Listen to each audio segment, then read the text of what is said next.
Hello, in this lesson, I want you to write proofs involving supplementary and complementary angles, and I want you to write proofs involving congruent and right angles.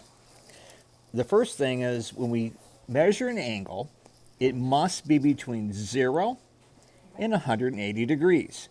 It can't be negative, but it can be any number in between those. Usually, we're going to not call it 0. We're just going to call it 180 degrees. The angle addition postulate is very similar to the segment addition postulate. That is, if you add two angles up that don't intersect, they add up to the bigger angle. Part plus part equals whole. If we take a look at example 1, it says, using a protractor, a construction worker makes an angle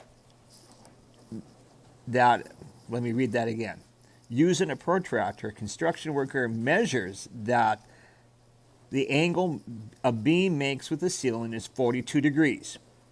What is the measure of the angle the beam makes with the wall? Well, if we think here, if we got a wall and a ceiling, didn't draw that very well, it kind of curved on me, but that's going to be 90 degrees.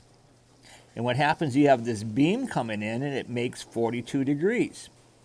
Well, we can use the angle addition postulate here. We're going to say, 42 degrees plus our missing angle, let's call that a variable, that'll be x, equals the whole angle. In this case, it's 90 degrees.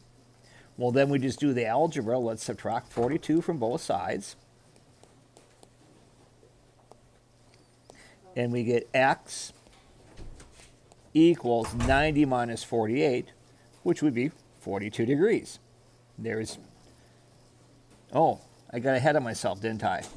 I put the answer in. Sorry about that. 90 minus 42 is 48. Sometimes the brain goes faster than the pencil or the mouth. You got to be careful of that.